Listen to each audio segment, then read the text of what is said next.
Hey guys, warm welcome to all of your Afraz academy. और हम पढ़ रहे हैं class 10 science chapter number first रासायनिक अभिक्रिया एवं समीकरण। आज है जिसका लेक्चर नंबर 4। और आपने अभी तक इस चैप्टर का लेक्चर नंबर फर्स्ट, सेकंड और थर्ड नहीं देखा है तो उसका लिंक आपको चैप्टर नंबर 4 के डिस्क्रिप्शन में मिल जाएगा, वहाँ से आप देख लीजिए। क्योंकि आपको चैप्टर नंबर फर्स्ट का ये लेक्चर नंबर 4 तभी समझ आएगा जब आपने पुराने 3 जो लेक्चर है इस चैप्टर के वो देख रखे हैं। तो स्टार्ट करते हैं। सबसे पहला आज का जो टॉपिक है वो है उपचयन अभिक्रिया। उपचयन अभिक्रिया।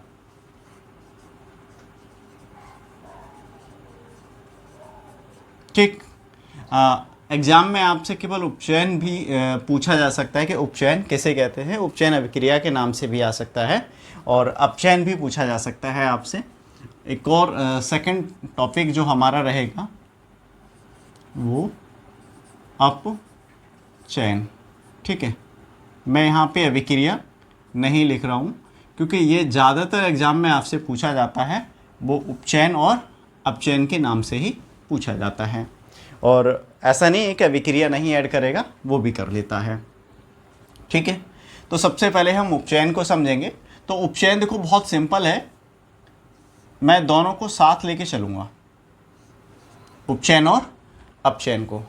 देखो उपचयन में मैंने यहाँ ऑक्सीजन लिया और ये हाइड्रोजन। अपचयन में भी मैं इसी तरह से बना लेता हूँ, ऑक्सीजन और हाइड्रोजन। दोनों की डेफिनेशन, उपचयन और अपचयन अभिक्रिया की डेफिनेशन आपको विद इन 1 मिनट के अंदर याद हो जाएगी और 1 मिनट आपको लगेगा भी नहीं। देखो यहाँ पर उपचयन में ऑक्सीजन की होगी वृद्धि, ठीक, और यहाँ कमी। ठीक, यहाँ अपचयन में ऑक्सीजन की होगी कमी और हाइड्रोजन की होगी वृद्धि। अब बताओ, डेफिनेशन आप आसानी से बना सकते हो। वह रासायनिक अभिक्रिया जिसमें ऑक्सीजन की वृद्धि और हाइड्रोजन की कमी होती है। क्या? वह रासायनिक अभिक्रिया जिसमें ऑक्सीजन की वृद्धि और हाइड्रोजन की कमी होती है क्या कहलाती है? उपचयन अभिक्रिया कहलाती है। ठीक, अब आ जाओ अपचयन पे। वह रासायनिक अभिक्रिया जिसमें ऑक्सीजन की कमी व हाइड्रोजन की वृद्धि होती है क्या कहलाती है? अपचयन अभिक्रिया कहलाती है, या इस प्रोसेस को हम अपचयन भी कहते हैं। मैं अभिक्रिया लिख देता हूँ। ठीक है, तो आपको उपचयन और अपचयन दोनों ही अभिक्रियाएं याद हो गई होंगी। अब इनके हम एग्जाम्पल ले लेते हैं। पहला एग्जाम्पल हम उपचयन का लेंगे, जैसे C+O2 आपका बनेगा CO2। ये कार्बन है, ये ऑक्सीजन है, मिलकर क्या बना रहे हैं? कार्बन डाइऑक्साइड बना रहे हैं। ठीक है, अब नेक्स्ट एक और एग्जाम्पल हम ले लेते हैं, मैग्नीशियम प्लस ऑक्सीजन। ठीक है, आपको अच्छा लग रहा होगा, हंसी भी आ रही होगी क्योंकि यही हमने एग्जाम्पल पहले भी कई बार लिए हैं। तो आपको अच्छे से याद आ रहा होगा कि ऑक्सीजन जुड़ रहा है मैग्नीशियम के साथ। अगर ऑक्सीजन की अभिक्रिया करेंगे तो क्या बन जाएगा? Magnesium oxide. और ये मैग्नीशियम रेवन वाला क्वेश्चन भी है, तो आपको अच्छे से याद आ रहा होगा। तो ये भी क्या है? उपचयन अभिक्रिया का एग्जाम्पल है। यहाँ पर जो कार्बन है उसका उपचयन हो रहा है किसमें? CO2 में उपचयन हो रहा है। ठीक, अब ये तो उपचयन अभिक्रिया के एग्जाम्पल हो गए। अब देख लेते हैं हम अपचयन अभिक्रिया के एग्जाम्पल। देखो यहाँ पर CuO ये है कॉपर ऑक्साइड। ठीक, कॉपर ऑक्साइड में जब हाइड्रोजन गैस प्रवाहित करते हैं, ये रिएक्शन मैं आपको पहले पढ़ा चुका हूँ। ठीक, देखो जब कॉपर को हम गर्म करते हैं तो कॉपर ऑक्साइड बनता है और इसका कलर जो है वो काला हो जाता है। ठीक, कॉपर का जो कलर होता है वो भूरा होता है। ठीक, और जब हम इसको गर्म करते हैं ऑक्सीजन की उपस्थिति में तो इसका कलर जो है वो काला हो जाता है। लेकिन जब इस पर हाइड्रोजन गैस प्रवाहित करते हैं तो फिर इसका कलर पहले जैसा हो जाता है। अब जब हाइड्रोजन गैस प्रवाहित करेंगे तो Cu और H2 ये यहाँ पे बनेगा। अब इस अभिक्रिया में अगर आप देखोगे, यहाँ पर आप देखो कॉपर के साथ पहले कौन था? ऑक्सीजन था। अब क्या हुआ?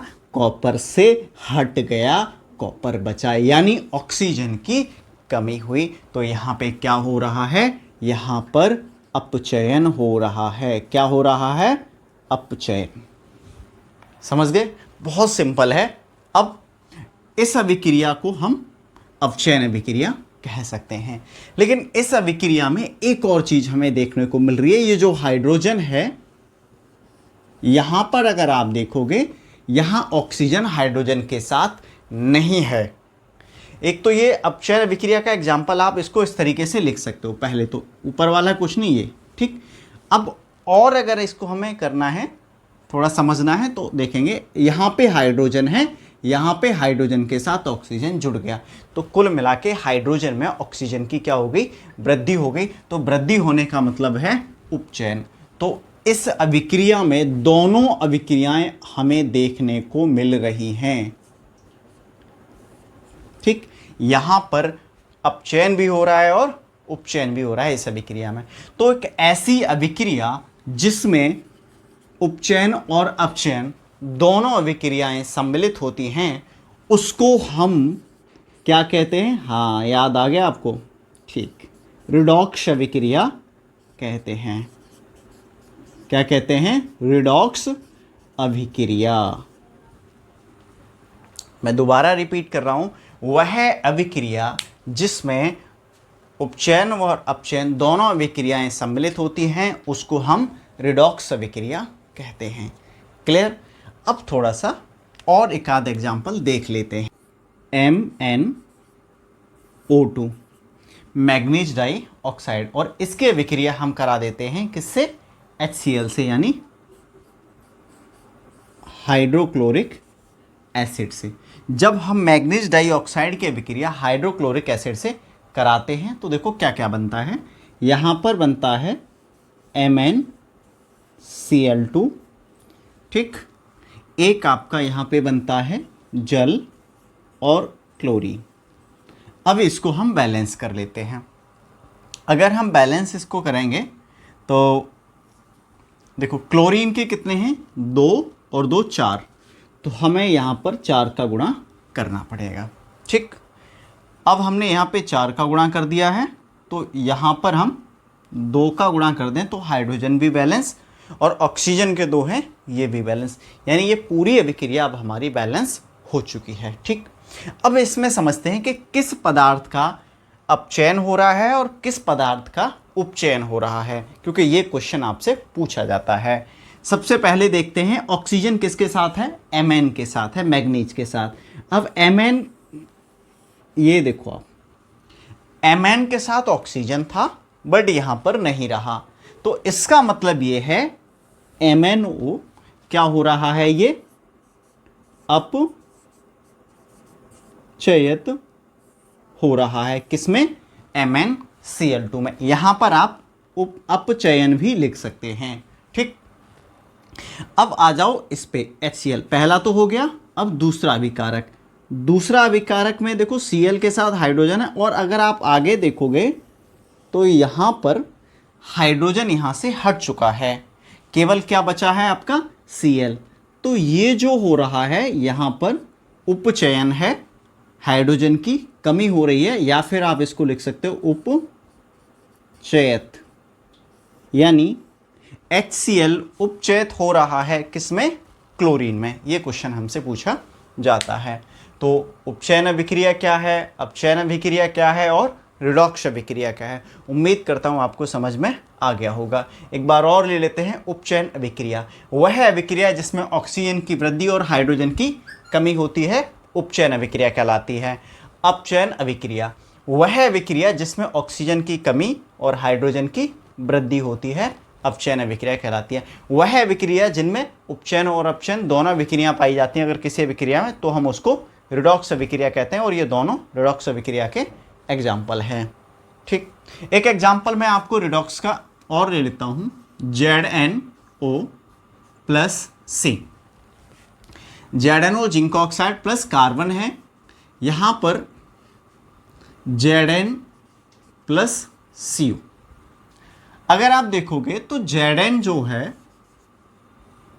क्या हो रहा है, ये अब आपको समझ आ गया होगा। तीसरा एग्जाम्पल है, Zn से ऑक्सीजन कमी हो रही है, तो यहां पर Zn अपचयित हो रहा है किसमें, ZnO अपचयित हो रहा है Zn में, और C क्या हो रहा है भाई, C में ऑक्सीजन जुड़ रहा है, तो C उपचयित हो रहा है किसमें, CO यानी कार्बन मोनोऑक्साइड में। उम्मीद करता हूं अब आपको ये टॉपिक क्लियर हो गया होगा। नेक्स्ट टॉपिक हमारा है संचारण। ठीक, तो संचारण को समझने से पहले हम थोड़ी बातें कर लेते हैं। देखो आपको लोहा, ठीक, और चांदी और कॉपर यानी तांबा, इन चीज़ों को आपने देखा होगा। इनको जब हम लंबे समय तक खुला ऐसे ही छोड़ देते हैं, ठीक है, तो ये वातावरण में जो नम वायु होती है उसके संपर्क में ये आते हैं, और नम वायु के संपर्क में आके इनका जो कलर होता है वो पहले जैसा नहीं रहता। अगर मैं लोहे की बात करूं तो आपके दिमाग में आ गया होगा लोहे का कलर भूरा हो जाता है।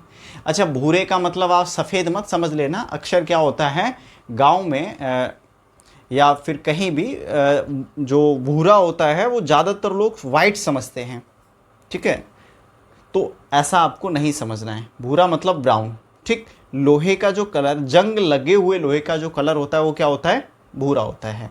अब तांबे का कलर कैसा हो जाता है जंग लगने के बाद, यानी तांबा अगर ऐसे ही पड़ा रहा तो नम वायु से वो अभिक्रिया करता है और उसका कलर कैसा हो जाता है, उसका कलर हो जाता है हरा।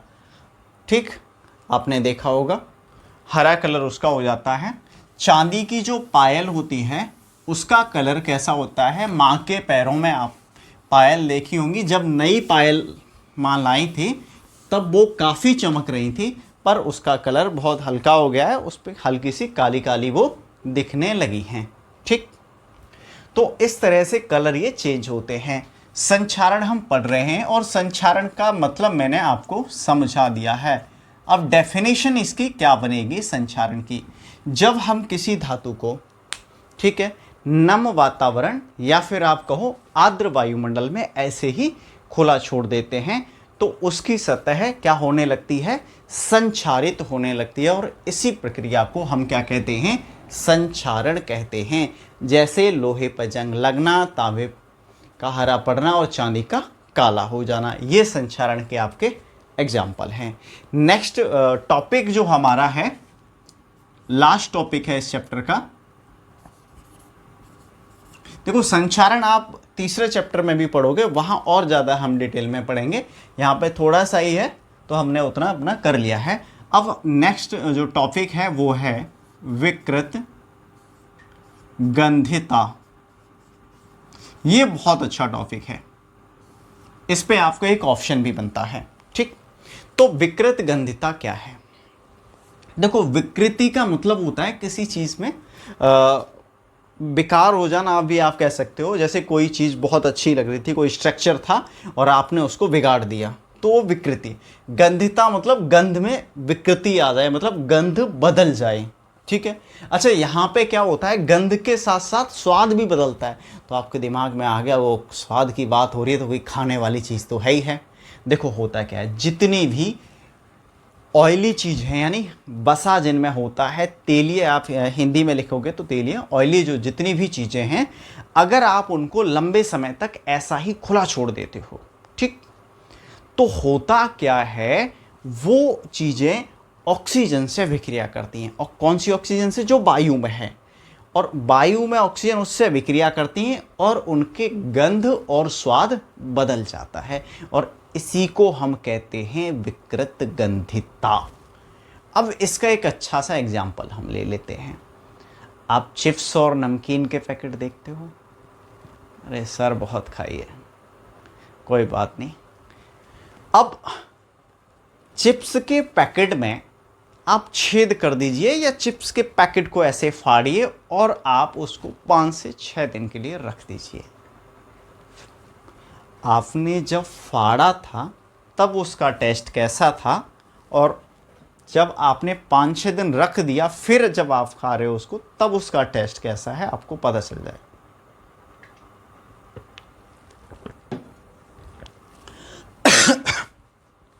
दो हम 5-6 दिन बाद जब चिप्स का पैकेट खा रहे हैं तो उसका टेस्ट जो है पूरा बदल चुका है, यानी उस पर गंध भी अजीब सी आ रही है, लेकिन हमने एक्सपेरिमेंट के लिए खा लिया, ठीक है, थोड़ा सा, हमसे ज़्यादा नहीं खाया जा रहा, इसका मतलब वो ख़राब हो चुका है।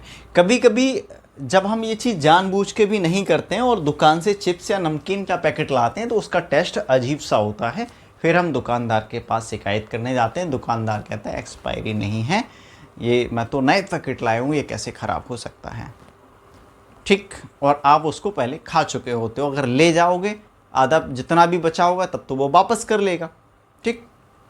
अब ऐसा हुआ क्यों? देखो, ऐसा उस कंडीशन में होता है जब चिप्स या नमकीन की पैकेट में आपका कहीं थोड़ा सा भी छेद हो जाए, ठीक है, उसमें, और उससे वायु जो है उसके जो अंदर भरी हुए वो निकल आए, ठीक, और ऑक्सीजन उसमें जो बाहर वाली जो वायु है वो चली जाए, तो ऐसा हो जाएगा, वो ख़राब हो जाएगा। अब मैंने ये कहा जब उसमें छेद हो जाए तो आपके दिमाग में आया होगा इसका मतलब ऐसा है कि भाई उसके अंदर जो वायु भरी होती है वही चिप्स को या नमकीन को ख़राब होने से बचाती है। बिल्कुल सही बात। अब वो वायु है कौन सी, उसको हम कहते क्या हैं?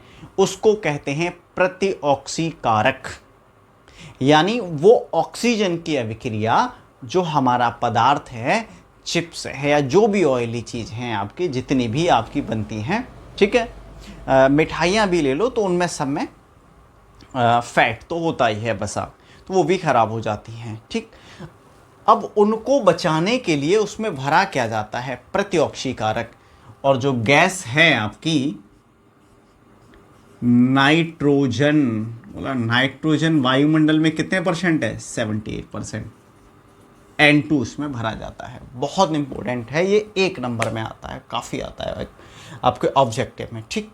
और आपके 20 ऑब्जेक्टिव आने वाले हैं भाई, ठीक। तो ऑब्जेक्टिव आप तभी लगा पाओगे जब चैप्टर को आप अच्छे से पढ़ोगे। देखो, जो वीडियो हम बना रहे हैं, लेक्चर जो सीरीज अपना चल रहा है, जितने भी इसके बनेंगे उसमें आपको बार बार लेक्चर को देखना है और नोट्स बनाने हैं, ठीक है, और आपको किताब भी पढ़ना है, तभी आप ऑप्शन लगा पाओगे। अन्यथा की स्थिति में ऑप्शन लगाना टफ होता है, क्योंकि हम किसी चीज़ को रट के ऑप्शन नहीं लगा सकते। ऑप्शन हम तब लगा सकते हैं जब किसी टॉपिक पे हमारा कमांड बहुत अच्छा है। तो विकृत गंधिता से बचाव के लिए किसका प्रयोग किया जाता है? प्रतिऑक्सीकारक के रूप में नाइट्रोजन का प्रयोग किया जाता है। क्वेश्चन क्या आता है कि चिप्स की जो पैकेट होता है उसमें हम क्या भरते हैं? नाइट्रोजन भरते हैं, ठीक। अब हम कुछ क्वेश्चंस ले लेते हैं। एक क्वेश्चन काफ़ी आता है, जैसे श्याम श्वेत फोटोग्राफी वाली जो रिएक्शन है सिल्वर क्लोराइड वाली, ठीक है, इसको जब सनलाइट में रखा जाता है तब क्या होता है? अभी इसका कलर जो है वो श्वेत है, वाइट, ठीक। जब इसको सनलाइट में रखते हैं तो इसका कलर बदल जाता है, ठीक, धूसर हो जाता है, यानी ग्रे कलर का हो जाता है। कारण हमसे पूछा जाता है, ठीक है, एग्जाम में, भाई AgCl यानी सिल्वर क्लोराइड का श्वेत रंग ग्रे क्यों हो जाता है धूप में रखने पर? या फिर ग्रे नहीं लिखा आता है, धूसर लिखा आता है, ठीक। क्या लिखा आता है? धूसर रंग इसका हो जाता है। देखो, पहले AgCl था, लेकिन जब हमने इसको धूप में रखा तो Ag और Cl दोनों क्या हो गए? अलग अलग हो गए। यही कारण है कि सिल्वर क्लोराइड का रंग श्वेत से धूसर हो जाता है। अच्छा, इस रिएक्शन को बैलेंस और कर लेते हैं, यहाँ पर 2 और ये रिएक्शन आपकी बैलेंस हो गई, ठीक। तो इस प्रकार आपका ये चैप्टर का जो भी टॉपिक थे यहाँ पे एंड हो जाते हैं। अब हम इस चैप्टर के क्वेश्चन आंसर करेंगे, ठीक। तो क्वेश्चन आंसर करने के लिए मैं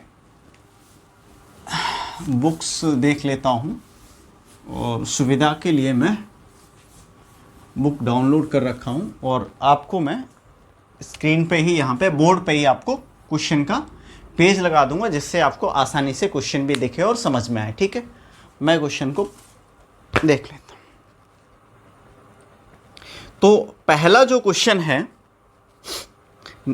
ऑप्शन ही है पहले हमारे, नीचे दी गई अभिक्रिया के संबंध में कौन सा कथन सत्य है। ठीक, तो अभिक्रिया मैं लिख लेता हूं 2PbO, ये सॉलिड स्टेट है, और यहाँ पे आपका कार्बन है, ये भी सॉलिड में है, आपका बनता है Pb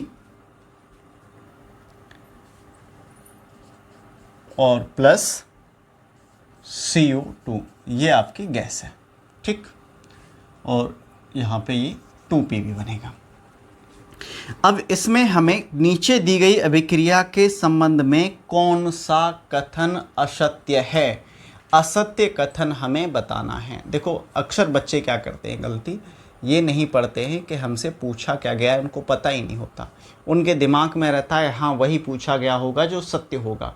तो हमेशा क्वेश्चन को पढ़ें।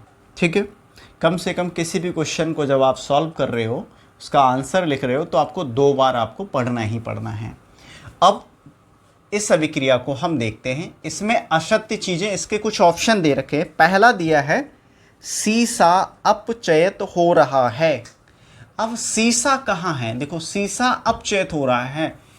देखो इसमें जो अपचयित हो रहा है वो कौन हो रहा है? इसमें ये रिडॉक्स रिएक्शन है आपकी। देखो यहाँ से O हटा, यहाँ पर चला गया, ये Pb रह गया, तो यहाँ से O हटा है, तो लेड ऑक्साइड जो है वो अपचयित हो रहा है। कौन अपचयित हो रहा है? Lead oxide. और यहाँ पर अगर आप देखोगे तो कार्बन जो है वो उपचयित हो रहा है। ठीक, यानी लेड ऑक्साइड अपचयित हो रहा है और कार्बन उपचयित हो रहा है। ये तो हमारा सही है इस रिएक्शन में। अब ऑप्शन में देख लेते हैं। पहला ऑप्शन आपका है सीसा अपचयित हो रहा है, गलत, यानी पहला ए ही हमारा गलत है। तो जो हमारे क्वेश्चन में पूछा गया उसके हिसाब से तो सही है हमारा ये ऑप्शन ए, हम टिक कर देंगे क्योंकि गलत ही तो पूछा है। ठीक है, अब कार्बन डाइऑक्साइड उपचयित हो रहा है, भाई नहीं, कार्बन उपचयित हो रहा है, तो ये भी गलत है। मतलब इसमें 2 ऑप्शन हमारे क्वेश्चन के हिसाब से सही हैं जो पूछे गए, क्योंकि उसने गलत पूछा है तो हम गलत पे ही तो टिक करेंगे, सही है हमारे। ठीक है, इसके बाद कार्बन उपचयित हो रहा है, कार्बन उपचयित हो रहा है, ये सही है, तो सही तो उसने पूछा नहीं है तो इसको भी हटाओ। इसके बाद यह लेड ऑक्साइड अपचयित हो रहा है, हाँ हो रहा है, ये भी सही है, अपचयित हो रहा है। तो जो गलत वाले थे वो ए और बी ऑप्शन है। अच्छा, इसमें 4 ऑप्शन और दिए हुए हैं आपके। फिर पहला ऑप्शन है ए एंड वी, दूसरे ऑप्शन में दिया है A and C, third option में आपके दे रखे हैं ए, वी एंड सी, और फोर्थ ऑप्शन में दिया है ऑल, यानी सभी। तो इसमें हमारा आंसर क्या होगा? ए एंड वी, क्योंकि गलत पूछा और गलत जो हमारे हैं वो ए एंड वी हैं। ठीक, तो पहला क्वेश्चन हमारा ऑब्जेक्टिव हो चुका है। सेकंड क्वेश्चन ऑब्जेक्टिव आप देखें। सेकंड क्वेश्चन में एक रिएक्शन हमें दी हुई है और उस रिएक्शन में पूछ रहा है ऊपर दी गई अभिक्रिया किस प्रकार की अभिक्रिया है। ठीक, तो ये जो अभिक्रिया आपकी है Fe2O3 प्लस 2Al और आपका बन रहा है Al2O3 और 2Fe। देखो इसमें Al जो है Fe को हटा रहा है और Fe की जगह आ जा रहा है। तो आप याद करो, पुराने लेक्चर आपने देखे होंगे, पिछले लेक्चर जो भी हैं इस फर्स्ट चैप्टर के, उसमें हमने क्या बताया? अधिक अभिक्रियाशील क्या होगा? तत्व क्या करेगा? कम अभिक्रियाशील तत्व को उसकी जगह से हटा देगा। वो कौन सी अभिक्रिया थी? विस्थापन। तो इसका जो ऑप्शन सही है, पहला ऑप्शन संयोजन, दूसरा द्विविस्थापन, तीसरा वियोजन, चौथा है विस्थापन। तो इसका डी ऑप्शन आपका सही है। कौन सा? विस्थापन। तो ये अभिक्रिया कौन सी है? विस्थापन अभिक्रिया है। तीसरा ऑप्शन हम ले लेते हैं, लास्ट ऑप्शन है। क्वेश्चन हम नेक्स्ट वीडियो में करेंगे, इसमें हम केवल ऑप्शन लेंगे क्योंकि वीडियो ज़्यादा बड़ा हो जाएगा। अब नेक्स्ट जो है हमारा प्रश्न नंबर 3 जो है, लोहे चूर्ण पर तन हाइड्रोक्लोरिक अम्ल डालने से क्या होता है? लोहे का चूर्ण मतलब Fe, डाल क्या रहे हैं? ये सॉलिड है, तनु हाइड्रोक्लोरिक अम्ल यानी HCl डाल रहे हैं, ठीक है। तनु है तो DiL भी लिख सकते हो या फिर आप aqueous भी लिख सकते हो, क्योंकि तनु है तो जल मिला हुआ है इसमें, ठीक। क्या होता है? सही उत्तर पर निशान। तो सबसे पहले इस रिएक्शन को आप कर लीजिए। देखो क्या होगा, Fe इसके साथ अभिक्रिया करेगा, Fe जो है अधिक अभिक्रियाशील है H से, तो यहाँ पे बनेगा Fe, ठीक, आपका Cl, और ये बनेगा हाइड्रोजन। तो यहाँ पे आप ये दो लगाइए, यहाँ FeCl2 बनेगा आपका, ठीक है। फेरस क्लोराइड बन जाएगा और उधर हाइड्रोजन बन जाएगा। तो हाइड्रोजन गैस एवं आयरन क्लोराइड, इसमें पहला ऑप्शन ही आपका सही है, हाइड्रोजन गैस एवं आयरन क्लोराइड। तो तीसरे क्वेश्चन का पहला सही है, दूसरे का आपका चौथा, और पहला जो क्वेश्चन था हमारा उसका ऑप्शन हमारा सही था पहला, ठीक। तो इस वीडियो में यहीं तक, अब हम मिलते हैं नेक्स्ट वीडियो में, तब तक के लिए बाय।